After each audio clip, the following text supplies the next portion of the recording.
नमस्कार, grand news network में आप सभी का स्वागत है और बुलेटिन की खास खबरों के साथ मैं हूं आपके साथ सीमा। चलिए अब एक नजर डाल लेते हैं आज के बुलेटिन की खास खबरों की ओर। खबरों का सिलसिला शुरू करें उससे पहले एक नजर आज की सुर्खियों पर।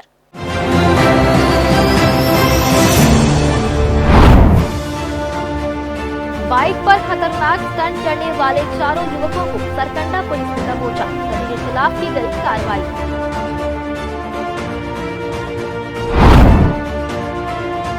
सरकारी स्कूलों में भरा शाही का आलम, आए दिन नशे में पहुंच रहे शिक्षक, फिर हुआ वीडियो वायरल।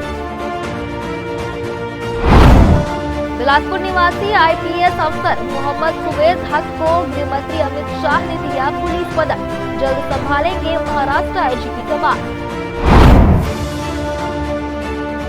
अवैध रूप से कबाड़ का व्यवसाय करने वालों पर दीपावली से पहले गिरी निगम की गाज, बिना वैध परमिशन के हो रहा था कारोबार।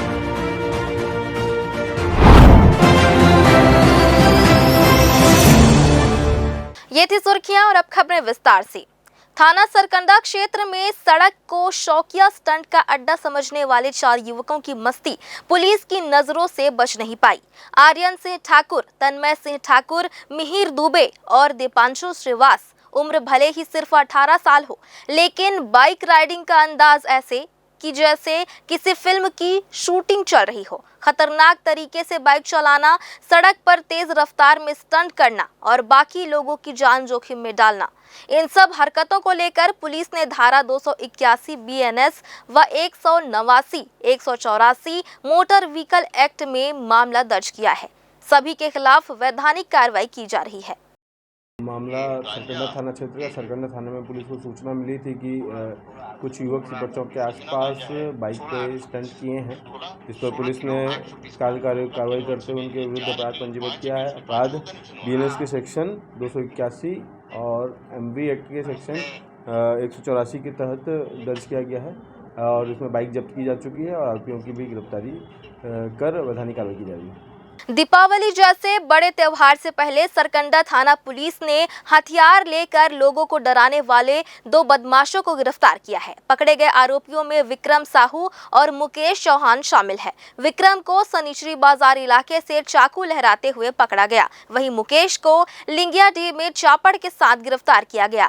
दोनों के खिलाफ आर्म्स एक्ट के तहत केस दर्ज कर कोर्ट में पेश किया गया है। वहीं एक अन्य कार्रवाई में पुलिस ने सीपत चौक के पास संदिग्ध रूप से घूम रहे जितेंद्र भारद्वाज को पकड़ा, जो पुलिस टीम से विवाद कर रहा था। आरोपी के खिलाफ प्रतिबंधात्मक कार्रवाई की गई है। महिला से जुड़े गंभीर अपराध में सरकंडा पुलिस ने महज 12 घंटे के भीतर आरोपी बशीर मेमन उर्फ भाईजान को कुम्हारपारा राजीव गांधी चौक का रहने वाला है, गिरफ्तार कर न्यायिक रिमांड पर भेज दिया है। शिकायत के अनुसार आरोपी ने पीड़िता को जान पहचान में लेकर 15 सितंबर 2025 को एक खाली मकान में ले जाकर जबरन शारीरिक संबंध बनाया, विरोध करने पर मारपीट की और अश्लील फोटो खींचकर सोशल मीडिया में वायरल करने की धमकी दी। इसके बाद होटल ले जाकर दोबारा दुष्कर्म किया। पीड़िता ने 14 अक्टूबर 2025 को घटना की रिपोर्ट दर्ज कराई, जिस पर तत्परता दिखाते हुए पुलिस ने 15 अक्टूबर को आरोपी को गिरफ्तार कर आगे की कार्रवाई के लिए न्यायिक रिमांड पर जेल भेज दिया है। सरकंडा थाना क्षेत्र का मामला है, जहां पर पीड़िता ने थाने में आकर शिकायत की कि उसके साथ आरोपी बशीर मेमन ने शारीरिक शोषण किया है, उसके साथ मारपीट की है और गाली गलौज किया है। पुलिस ने इस पर अपराध पंजीबद्ध किया है, आरोपी को गिरफ्तार कर लिया गया है और उसको न्यायिक रिमांड में भेजा गया है और इसमें आगे विवेचना की जा रही है। बिलासपुर में आबकारी विभाग ने अवैध शराब के खिलाफ बड़ी कार्रवाई की है। विभाग की टीम ने 7 गैर जमानती प्रकरण दर्ज करते हुए 5 आरोपियों को जेल भेजा है। गश्त और निरीक्षण के दौरान तिफरा, उसलापुर और गनियारी क्षेत्र में दबिश दी गई। कार्रवाई के दौरान सौखीलाल पिता सादीलाल से 67 नग देशी मदिरा प्लेन और मनोज पिता बंशीलाल से 56 नग देशी मदिरा प्लेन जब्त की गई। इसके अलावा गनियारी के तालाब से 230 लीटर महुआ शराब और 3630 किलो महुआ लहान बरामद किया गया। इसी तरह मस्तूरी क्षेत्र के ठाकुरदेवा गांव में विनोद मिरी के पास से से 7.56 लीटर देशी मदिरा जब्त की गई। वहीं कोटा क्षेत्र के ग्राम गोबरी पाट में वृत्त प्रभारी दिनेश ध्रुव ने संतोष जोशी के कब्जे से 20 लीटर महुआ शराब जब्त कर आरोपी को जेल भेजा। थाना हिर्री के ग्राम कुरेली में प्रदीप पात्रे से 42 पाव देशी मदिरा बरामद कर गैर जमानती प्रकरण दर्ज किया गया। सभी मामलों में आरोपियों को जेल दाखिल कर कार्रवाई की गई। आबकारी विभाग के मुताबिक अक्टूबर महीने में अब तक 49 प्रकरण दर्ज, 664.45 लीटर शराब और 2165 किलो महुआ लहान जब्त किए गए हैं। वहीं वित्तीय वर्ष 2025-26 में अब तक 818 प्रकरण, 5986.98 लीटर शराब और 50,865 किलो महुआ लहान की जब्त की जा चुकी है। आबकारी विभाग का कहना है कि अवैध शराब के खिलाफ कार्रवाई आगे भी जारी रहेगी। फिलहाल वक्त हो चला है एक छोटे से ब्रेक का। ब्रेक के बाद भी खबरें जारी रहेंगी। बने रहिए ग्रैंड न्यूज नेटवर्क के साथ। जयजया प्राइवेट ITI NCVT से मान्यता प्राप्त एंड ISO सर्टिफाइड 10वीं पास विद्यार्थियों के लिए 2 year electrician course, COPA 1 year course, computer operating and programming assistant course, best classroom facility, admissions open. Jayjaya private ITI, riverview colony, Koni, Bilaspur, Chhattisgarh. Break के बाद आप सभी का स्वागत है।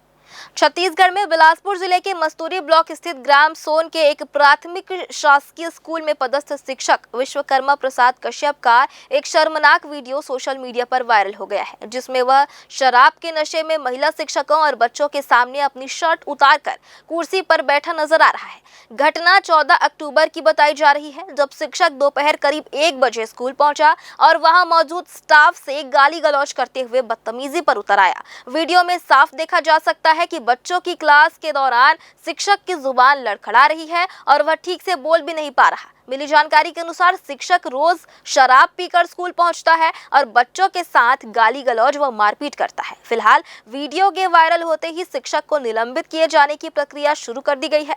शिक्षा जैसे पवित्र स्थान में इस तरह की घटनाओं से समाज में गहरी नाराजगी है और लोग सवाल उठा रहे हैं कि ऐसे शिक्षक बच्चों का भविष्य कैसे संवारेंगे। ये घटना 15 तारीख की है।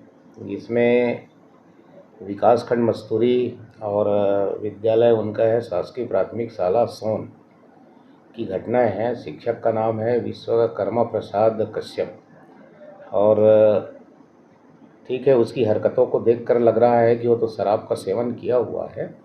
रिपोर्ट हमने मंगाया हुआ है प्रतिवेदन BO से, जैसे ही आता है हम तत्काल उसको कठोर कार्रवाई करेंगे।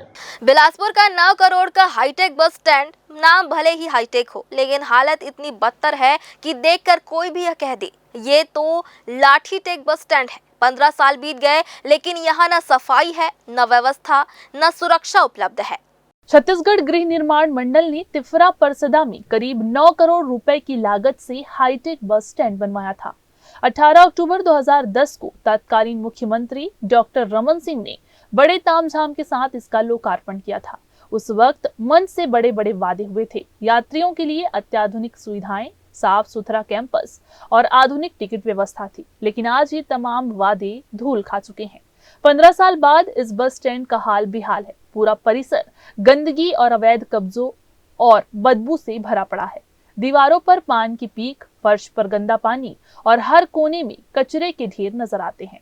हाईटेक बस स्टैंड का टिकट घर अब कबाड़ खाने में तब्दील हो चुका है। अंदर युवकों को शराब पीते देखा जा सकता है। दिन दहाड़े शराबखोरी और गुंडागर्दी यहाँ आम बात है। रात के वक्त यात्रियों के ठहरने का कोई इंतजाम नहीं है, न सुरक्षा गार्ड, न रोशनी, न पीने का साफ पानी। कभी कभी यहाँ नल से पानी मिलता है, वरना यात्रियों को बाहर से पानी खरीदना पड़ता है। यहाँ का रेस्टोरेंट बंद पड़ा है, बसें इधर उधर खड़ी हुई हैं और कंडम वाहनों के बीच मवेशी चारा तलाशते दिखाई देते हैं। हाईटेक बस स्टैंड बना और बहुत अच्छा बना। लगभग 9 करोड़ की लागत से बस स्टैंड बना, जिसमें 20 जुलाई 2012 से हम लोग यहाँ से बसों का संचालन शुरू किए। वर्तमान में यह बस स्टैंड 2022 से नगर निगम के आधिपत्य में आया। इसके पहले CSIDC में था। तो CSIDC में भी वही हाल था, नगर निगम में भी कोई हाल है, वही कोई सुधार नहीं है। लगभग यहाँ की व्यवस्था में कोई सुधार नहीं हुआ। हम लोग हालांकि जवाबदार अधिकारियों के पास बीच बीच में आवेदन देते हैं, दिए अभी भी दे रहे हैं। यहाँ मेन चीज़ यात्रियों की सुरक्षा नहीं है सही। जो नाइट में आते हैं उनकी सुरक्षा नहीं है, उनके साथ लूटपाट होता है, यहाँ असामाजिक तत्व मारपीट करते हैं। उसके लिए हमने माननीय एसपी साहब से, माननीय टीआई साहब से कई बार निवेदन किया, लेकिन उस पर ठोस कदम अभी तक कुछ उठाया नहीं गया। और सफाई व्यवस्था भी ठीक ढंग से नहीं हो रही। जैसा नाम है हाईटेक बस स्टैंड, वैसा कुछ काम नहीं दिख रहा है। लाव तो आया नहीं है, वही कचरे के ढेर में हम लोग जी रहे हैं और यहाँ काम करना है हम लोग को। अब बताते हैं अधिकारी लोगों को, साहब लोगों को, यहाँ के प्रभारी लोगों को, लेकिन तो थोड़ा बहुत करवा देते हैं सामने में, उसके बाद वही तो पहले यहाँ जैसे सफाई नहीं व्यवस्था होती? सफाई होती है, लेकिन व्यवस्था यहाँ का एकदम कचरे जैसे है। सफाई सब होता है, लेकिन कचरे जैसा इसका ये है। 4 घंटा 2 घंटा बहारने से कुछ नहीं होगा, साफ़ सफाई करने से। यहाँ पूरा व्यवस्थित करना ज़रूरी है। ये दिक्कत है, पानी का दिक्कत है, यहाँ रहने का दिक्कत है, सफाई का दिक्कत है, बाहर से यात्री आते हैं उसके लिए दिक्कत है। यानी यहाँ व्यवस्था है ही नहीं है वो, उसके लिए कुर्सी टेबल पहले था, अब नहीं है। बैठने की व्यवस्था नहीं है, रहने की व्यवस्था नहीं है। रात में जो यात्री आते हैं, पहले जब ये परिसर CSIDC के पास था तो अधिकारी शिकायतें सुनते और सुधार करते थे, लेकिन पिछले 3 साल से जब से जिम्मा नगर निगम को मिला है तब से किसी को कोई परवाह नहीं। कभी गर्व का प्रतीक समझा जाने वाला ये हाईटेक बस स्टैंड अब बिलासपुर की लापरवाही का आईना बन गया है। 9 करोड़ का बस स्टैंड, लेकिन हालत किसी छोड़े हुए ढांचे से भी बदतर। सवाल उठता है, आखिर जिम्मेदारी किसकी है? निगम की, प्रशासन की, या फिर उस सिस्टम की जो हाईटेक योजनाओं को कागजों तक ही सीमित रख देता है? कैमरामैन राकेश मिश्रा के साथ भारतेंदु कौशिक की रिपोर्ट। बिलासपुर से अमरकंटक और मंडला को जोड़ने वाली प्रमुख सड़क अब आधुनिकता की नई मिसाल बनने जा रही है। रतनपुर मझवारी केंदा केवशी मार्ग पर जल्द ही छत्तीसगढ़ का एक और बड़ा इंफ्रास्ट्रक्चर प्रोजेक्ट शुरू होने वाला है। एलिवेटेड हाईवे का निर्माण होने से इस मार्ग के यात्रियों को बड़ा लाभ मिलेगा। लगभग 500 करोड़ रुपए की लागत से बनने वाले 2 लेन मार्ग से न केवल बिलासपुर और अमरकंटक के बीच की यात्रा सुगम होगी, बल्कि लोगों को एक शानदार ड्राइविंग का अनुभव भी मिलेगा। वर्तमान में ये सड़क लगभग 95 किलोमीटर लंबी है और इसे 3 चरणों में तैयार किया जा रहा है। पहले चरण में रतनपुर से केंदा तक का काम जारी है। ये काम जनवरी तक पूरा होना था, लेकिन तकनीकी दिक्कतों की वजह से अब इसे जून 2026 तक पूरा करने का लक्ष्य तय किया गया है। दूसरे चरण में केवची से कारियाम तक सड़क बनाई जाएगी, जिसे अक्टूबर 2026 तक पूरा करने का लक्ष्य है। तीसरा और सबसे चुनौतीपूर्ण चरण होगा केंदा से कारियाम के बीच पहाड़ी घाटी क्षेत्र में एलिवेटेड हाईवे का निर्माण। ये हाईवे लगभग 5 किलोमीटर लंबा होगा और पूरी तरह बड़े बड़े पिलरों पर खड़ा पुलनुमा मार्ग होगा। इसे PWD विभाग द्वारा तैयार किया जाएगा और इस कार्य में लगभग 219 करोड़ रुपए की लागत आने का अनुमान है। सड़क बनने के बाद वाहनों की रफ्तार में बड़ा इजाफा होगा। 2 पहिया और चौपहिया वाहन 80 किलोमीटर प्रति घंटा, जबकि भारी वाहन 60 किलोमीटर प्रति घंटा की रफ्तार से गुजर सकेंगे। इसके साथ ही सड़क पर मौजूद 10 खतरनाक मोड़ों को हटाया जाएगा और पहाड़ियों को 20 मीटर तक काटकर मार्ग को सीधा व समतल बनाया जाएगा। इससे भूसंकलन का खतरा कम होगा और यात्रा का समय भी घटेगा। मजवानी होते हुए केंदा कारियाम केवची मार्ग वर्तमान में 3 पैकेजेस में विभक्त किया गया है। पहले पैकेज में रतनपुर से लेकर केंदा तक का मार्ग निर्माण प्रगति पर है। इस कार्य को हम एक्सपेक्ट कर रहे हैं कि अगले साल मई जून तक ख़त्म कर लेंगे। सेकेंड रीच है हमारी कारियाम से लेकर केवची तक, उसको हम मार्च से लेकर अप्रैल तक ख़त्म करेंगे, टारगेट रखा हुआ है और युद्ध गति से काम भी चल रहा है। एक पैकेज है, तीसरा पैकेज, जो कि केंदा से कारियाम के बीच में है। वो वस्तुतः घाट पोर्शन में कार्य होगा उसका, और इस कार्य की लंबाई लगभग 5.5 किलोमीटर है। इसके लिए 219 करोड़ रुपए की प्रशासकीय स्वीकृति प्राप्त हो चुकी है। वर्तमान में FCA का कार्य प्रगति पर है। FCA का केस अरण्य भवन रायपुर चला गया है फॉरेस्ट क्लियरेंस के लिए। फॉरेस्ट क्लियरेंस के पश्चात इस कार्य का टेंडर लगाया जाएगा और इस कार्य में बस वर्तमान में उस रोड के जो एग्जिस्टिंग अलाइनमेंट में 9 से लेकर 10 मोड़ हैं। 9 मोड़ तो शार्प हैं और 1-2 मोड़ और हैं, 10 मोड़ मान के चलें। उन मोड़ों को हटाते हुए एक नया अलाइनमेंट तैयार किया जा रहा है जिसमें मात्र 2 मोड़ रहेंगे। यह परियोजना न केवल इंजीनियरिंग का अद्भुत उदाहरण बनेगी बल्कि पर्यटन और व्यापार दोनों को नई दिशा देगी। रतनपुर से कारियाम तक बनने वाली ये आधुनिक सड़क बिलासपुर जिले को नई पहचान देगी, जहां अब सफर सिर्फ दूरी तय नहीं करेगा बल्कि विकास की नई रफ्तार भी देगा। ग्रैंड न्यूज के लिए कैमरामैन राकेश मिश्रा के साथ भारतेंदु कौशिक की रिपोर्ट। एक बार फिर से रुकेंगे एक ब्रेक के लिए। ब्रेक के बाद भी खबरें जारी रहेंगी। बने रहिए ग्रैंड न्यूज नेटवर्क के साथ। जया प्राइवेट ITI NCVT से मान्यता प्राप्त एंड ISO सर्टिफाइड 10वीं पास विद्यार्थियों के लिए 2 year electrician course, OPA 1 year course, computer operating and programming assistant course, best classroom facility, admissions open. Jaya private ITI, riverview colony, Koni, Bilaspur, Chhattisgarh. Break के बाद आप सभी का स्वागत है।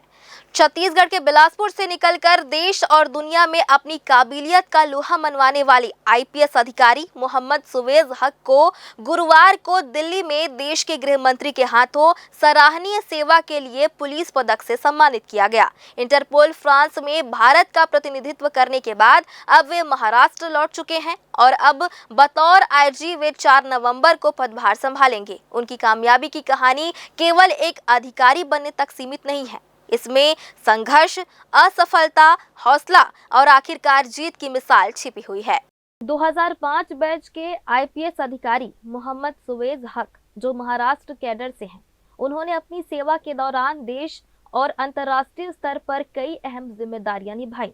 CBI के माध्यम से वे इंटरपोल मुख्यालय फ्रांस में assistant director anti terrorism desk के पद पर कार्यरत रहे, जहां उन्होंने भारत की ओर से वैश्विक आतंकवाद के विरुद्ध रणनीतिक कार्यों में योगदान दिया।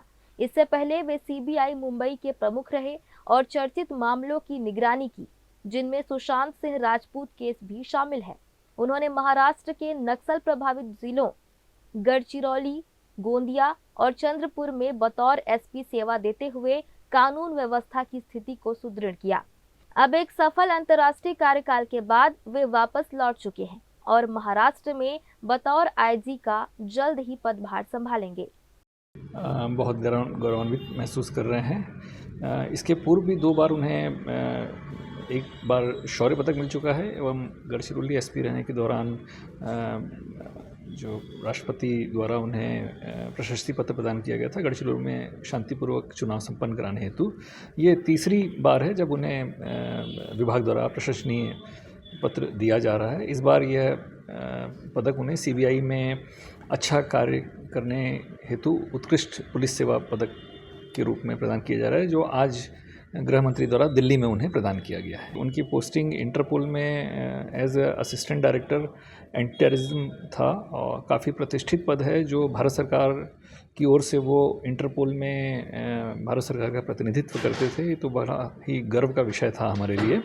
और पोस्टिंग उनकी हेड ऑफिस में थी फ्रांस लियोन में। नक्सली क्षेत्रों में उन्होंने अपना जी उनका करियर की शुरुआत तो मैक्सिमम नक्सलाइट एरिया में ही हुई। उन्होंने मैक्सिमम कार्य क्षेत्र उनका गढ़चिरौली, चंद्रपुर और गोंदिया रहा, जहां SP रहते हुए उन्होंने नक्सलाइट के खिलाफ काफ़ी अच्छा काम किया था। IPS सुवेज हक की सफलता की कहानी केवल उनके पदों और उपलब्धियों तक सीमित नहीं है। इसमें संघर्ष की वह राह भी शामिल है जिसे पार करना हर किसी के बस की बात नहीं। उनके बड़े भाई सुहेल हक ने बताया कि सुवेज हक ने 2 बार UPSC परीक्षा में असफलता का सामना किया, लेकिन उन्होंने हार नहीं मानी। उन्होंने खुद को दोबारा तैयार किया और फिर उसी परीक्षा में सफलता हासिल कर IPS बने। आज जब वे देश के लिए गौरव बन चुके हैं, तब उनके परिवार की यह बात युवाओं के लिए बड़ी प्रेरणा है। सुहेल हक ने असफल हो रहे युवाओं से अपील की है कि वे असफलता को अंत न समझें, आत्महत्या जैसे खतरनाक रास्ते की ओर न जाएं, बल्कि नई ऊर्जा के साथ प्रयास करें, क्योंकि मेहनत कभी व्यर्थ नहीं जाती। सुवेज हक की कहानी इसी का जीता जागता प्रमाण है। जय न्यूज के लिए कैमरामैन गोलू कश्यप के साथ पिंटू दुबे की रिपोर्ट। बिलासपुर मुख्यालय में महिला स्व सहायता समूहों ने अपनी मेहनत और हुनर से आत्मनिर्भरता की एक शानदार मिसाल पेश की है। यह प्रदर्शनी छत्तीसगढ़ राज्य ग्रामीण आजीविका मिशन के तहत आयोजित की गई है, जहां महिलाओं ने अपने बनाए हुए हस्त निर्मित उत्पादों का प्रदर्शन किया। इस प्रदर्शनी में महिलाओं द्वारा तैयार की गई रंग बिरंगी डिजाइनर दिया, अगरबत्ती, रंगोली, सजावटी वस्तुएं और अन्य घरेलू उत्पाद लोगों का ध्यान आकर्षित कर रहे हैं। महिला समूहों ने बताया कि सभी वस्तुएं उन्होंने अपने ही हाथों से तैयार की हैं और अब उन्हें बाजार में बेचकर वे अपनी आर्थिक स्थिति मजबूत कर रही हैं। महिलाओं ने बताया कि पहले वे घर तक सीमित थी, लेकिन आज इस मिशन की मदद से उन्हें रोजगार और आत्मविश्वास दोनों मिला है।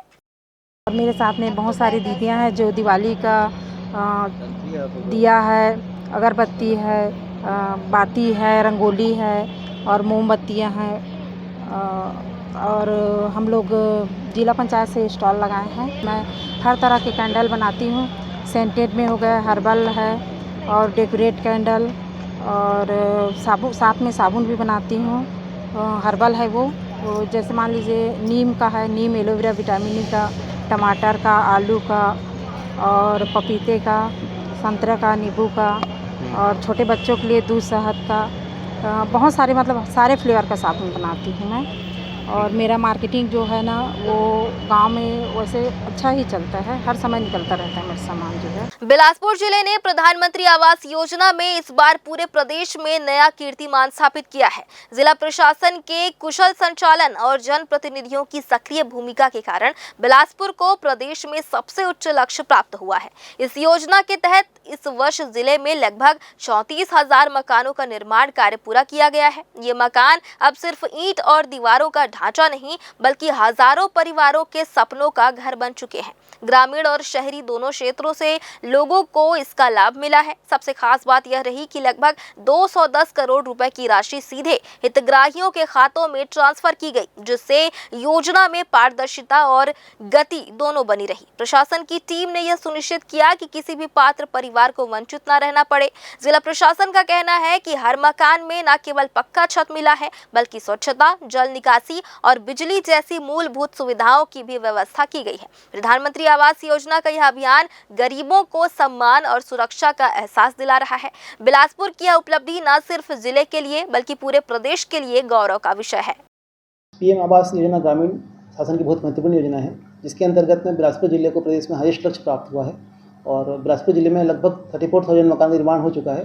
मैं आपको बताना चाहता हूं कि इस वर्ष हमने 1 अप्रैल से लेकर आज तक लगभग 210 करोड़ रुपये राशि हितग्राहियों को ट्रांसफ़र किया गया है, जिससे उनके मकान निर्माण में तेज़ी भी आ रही है। साथ ही इस राशि से न केवल मकान निर्माण हो रहे हैं, बल्कि मार्केट में भी एक बहुत अच्छा माहौल निर्माण हुआ है, जिससे लोगों के व्यापार में वृद्धि हो रही है और लोगों की दिवाली खुशहाल बन पाएगी। एक बार फिर से वक्त हो चला है एक छोटे से ब्रेक का। ब्रेक के बाद भी खबरें जारी रहेंगी। बने रहिए ग्रैंड न्यूज नेटवर्क के साथ। जहजया प्राइवेट ITI NCVT से मान्यता प्राप्त एंड ISO सर्टिफाइड 10वीं पास विद्यार्थियों के लिए 2 year electrician course, COPA 1 year course, computer operating and programming assistant course, best classroom facility, admissions open. जहजया private ITI, riverview colony, Koni, Bilaspur, Chhattisgarh. Break के बाद आप सभी का स्वागत है। बिलासपुर शहर में अवैध रूप से कबाड़ कारोबार करने वालों के खिलाफ नगर निगम ने शुक्रवार को बड़ी कार्रवाई की। निगम आयुक्त के निर्देश पर 8 विशेष टीमें पूरे शहर में बिना लाइसेंस और अवैध दस्तावेजों के कबाड़ का व्यवसाय कर रहे लोगों पर शिकंजा कसने निकली। इस अभियान के तहत सरकंडा क्षेत्र में संतोष नामक कबाड़ी द्वारा किराए की जगह लेकर गैर कानूनी रूप से कबाड़ की खरीदी बिक्री की जा रही थी, जिस पर निगम की टीम ने मौके पर पहुंचकर कार्रवाई की। जांच में सामने आया कि संतोष ने किसी प्रकार की अनुमति नगर निगम या पुलिस विभाग से नहीं ली थी, बल्कि उसने नाली के ऊपर स्लैब बनाकर कब्जा भी कर रखा था, जिससे नाली पूरी तरह जाम हो गई थी। इसके अलावा ऐसे कई कबाड़ी दुकानों की पहचान की गई जो नालियों पर अतिक्रमण कर गंदगी और जल भराव की समस्या पैदा कर रहे थे। निगम की इस कार्रवाई से शहर भर के अवैध कबाड़ी संचालकों में हड़कंप मच गया है। निगम प्रशासन की कार्रवाई आयुक्त महोदय के आदेशानुसार जितने भी शहर में कबाड़ी हैं और जो अवैधानिक तरीके से कृत्य करते हैं उन पे आज सख्त कार्रवाई की जा रही है। शहर में जहाँ जहाँ भी हमारी 8 टीम निकली हुई है, 8 टीम के द्वारा कार्रवाई की जा रही है यहाँ पे संतोष रजक नाम के कबाड़ी हैं। वार्ड नंबर 52, 53, 54, 55 है। इसके अलावा हमने घी कुंड तालाब सिपत मेन रोड पे किया है, मोपका मेन रोड पे किया, मोपका बस्ती के अंदर किया है। शहर के मेन शहर है जो पुराना बस स्टैंड, वहाँ पे सूर्या होटल के पास जो कबाड़ी के द्वारा संचालित किया जाता था पांडे, उस पर कार्रवाई की गई है। जबड़ापारा में कार्रवाई की गई है। अभी हमारा रपटा के पास कार्रवाई चल रही है, एक टीम वहाँ लगी हुई है, एक टीम घी कुंड तालाब के पास लगी हुई है, एक टीम मोपका में लगी हुई है, एक टीम तिफरा उछलापुर तरफ लगी हुई है। तो ऐसे बहुत सारे 8 जगह हमारी टीम सवेरे 7 बजे से कार्रवाई कर रही है। बिलासपुर जिले के ग्राम पंचायत सिरसाहा के ग्रामीणों ने कलेक्टर कार्यालय पहुंचकर न्याय की गुहार लगाई। ग्रामीणों ने बताया कि वे पिछले करीब 150 सालों से इस गांव में रह रहे हैं। शासन ने उन्हें जमीन का पट्टा भी प्रदान किया है, लेकिन अब वह जमीन किसी और के नाम दर्ज हो गई है। देखिए क्या है पूरी खबर। ग्रामीणों ने बताया कि हाल ही में जब गिरदावली का सर्वे किया गया तब उन्हें पता चला कि उनकी जमीन गांव के ही एक व्यक्ति राजेंद्र नवरंग के नाम पर चढ़ा दी गई है। ग्रामीणों का आरोप है कि इस प्रक्रिया में धोखाधड़ी और फर्जीवाड़ा किया गया है। उन्होंने कहा कि बिना जानकारी और जांच के उनकी जमीन का पर्चा किसी और के नाम कर देना बेहद अन्यायपूर्ण है। ग्रामीणों ने बताया कि जिस जमीन पर उनके घर बने हुए हैं वह उन्हें शासन की ओर से विधिवत आवंटित की गई थी। अब अचानक दस्तावेज बदल जाने से वे अपने ही घर पर अधिकार खोने के डर में जी रहे हैं। ग्रामीणों ने मांग की है कि प्रशासन तत्काल जांच कर फर्जी पर्चा रद्द करे और दोषियों पर सख्त कार्रवाई की जाए। कलेक्टर लग ये समस्या लेके आए हैं, जो पुराना बासिंदा आबादी जमीन का राजेंद्र पिता सेवक पटवारी से मिली भगत करके और ओला अपन नाम और पर्ची पट्टा सब बनवा लिए है, तो उसके लिए उचित कार्रवाई करी जाए। शासकीय ज़मीन है वो, तो शासकीय ज़मीन उसको यानी कि किया जाए। तो तुम फिर बता तो पट्टा बनाया है वो ज़मीन के? तो पट्टा हमारा पुराना बासिंदा है, आबादी ज़मीन है, जो पूर्वज जमाना के 200-300 साल हो गए वहाँ बस्ती बसे है। ये नहीं देखे नक्शा? तो तुम्हारा पट्टा दिए है ना वो ज़मीन के? हाँ, पट्टा मिल गया है। तो वही ज़मीन को का बना है? काबिज कर ले है, यानी कि अपन नाम कते कन ज़मीन है उमा 1.2 एकड़ ज़मीन है। ये निजी ज़मीन है, मतलब सिरसाहा के उमा पट्टा मिले है रमन सरकार के। वो ज़मीन राजेंद्र नवरंग पिता से अपने नाम पर चढ़ा लिया है, मतलब पटवारी से मिली भगत करके अपने नाम पर चढ़ा लिया है। उसको उसमें उस ज़मीन में वो पूरा धान वान बेचता है, पैसा वैसा निकालता है। कितने लोगों का पट्टा मिला उस ज़मीन में? उसमें लगभग 50 घर का होगा। अच्छा, तो उस ज़मीन में बाकी भी क्या करते जिसको पट्टा मिला लोग? वो उसमें सब काबिज है, घर बना है, मकान बन गया है। हाँ, मकान है। वो 200 साल पहले से मतलब पूरा बस्ती है। अच्छा, तो उसी ज़मीन को जो है कब्जा कर लिया? उसी ज़मीन को कब्जा कर लिया। आप लोग को खाली करने के लिए बोल रहे हैं? हाँ, उसके नाम से मतलब खाली करवाना है, वो पर्ची बनवा लिया है। हाँ, तो उसके लिए खाली करने हम लोग तो बसे हैं उसमें, काबिज हम लोग हैं, खाली करने को बोल रहे हैं। हाँ, उसको नाम से मतलब कटवाना है। कलेक्टर संजय अग्रवाल ने ग्रामीणों की बात ध्यान से सुनी और मामले की जांच कराने का आश्वासन दिया। उन्होंने कहा कि किसी भी वैध पट्टाधारी को उसके अधिकार से वंचित नहीं किया जाएगा। ग्राम सिरसाहा के लोगों की ये फरियाद अब प्रशासन की कार्रवाई का इंतजार कर रही है। ग्रामीणों को उम्मीद है कि न्याय मिलेगा और उनकी पुश्तैनी जमीन उन्हें वापस मिलेगी।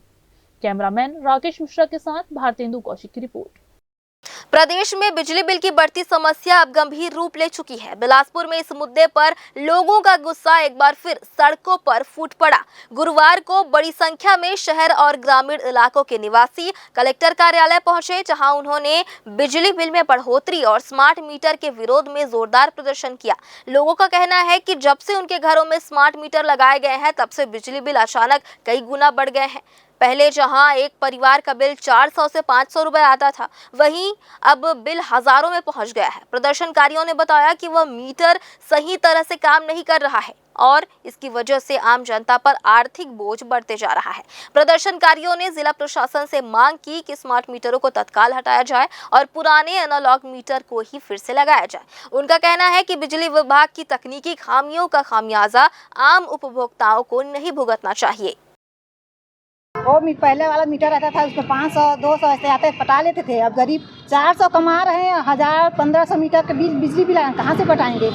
स्मार्ट मीटर लगा है? हाँ, स्मार्ट मीटर लगा है। हम चाह रहे हैं कि बंद के मीटर लगाना बंद कर दे, जो पहले था वैसे रहने चाहिए। सभी बिजली समस्याओं के खिलाफ में अभी लगातार बिलासपुर शहर में हाफ बिजली गुना जो पूरे छत्तीसगढ़ में बंद कर दिया गया है, वापस ले लिया गया है। इसका नतीजा पूरे बिलासपुर के साथ साथ पूरे छत्तीसगढ़ में देखने को मिल रहा है कि लगातार जो बिजली बिल था वो दोगुना हो गया है। साथ साथ में जब स्मार्ट मीटर लगा दिए गए हैं, स्मार्ट मीटर लगाने का एक अधिकार रहता है कि आपके अनुमति के बिना कोई भी स्मार्ट मीटर आके निकाल के लगा नहीं सकता है। लेकिन अभी हम लोग जब देख रहे हैं कि स्मार्ट मीटर बिना अनुमति, बिना किसी से पूछ के स्मार्ट मीटर लगा दिए गए, उसके बाद अब स्मार्ट मीटर में ज़बरदस्ती अभी अशोकनगर में ही 26,000 रुपये बिजली बिल आया। मेरे घर में खुद 6,000 रुपये बिजली बिल आया 1 महीने का। तो इसके खिलाफ में हम लोग आंदोलन कर रहे हैं और यहाँ पे कलेक्टर सर को हम लोग ज्ञापन देंगे और मांग कर रहे हैं कि जो स्मार्ट मीटर है उसको लगाना नहीं चलेगा। साथ साथ में जो हाफ बिजली बिल जो योजना था उसको पुनः आपको छत्तीसगढ़ में लागू करना होगा। साथ साथ में आपका ये अधिकार है कि अगर कोई उपभोक्ता अगर बोलता है कि हम स्मार्ट मीटर नहीं चाहिए, उसके घर में पुनः डिजिटल मीटर लगाना चाहिए। ये हमारी मांग है क्योंकि ये हमारा अधिकार है। फिलहाल आज के इस बुलेटिन में बस इतना ही। अगले बुलेटिन में फिर होगी आपसे मुलाकात। तब तक के लिए मुझे और मेरी पूरी टीम को दीजिए इजाजत। नमस्कार।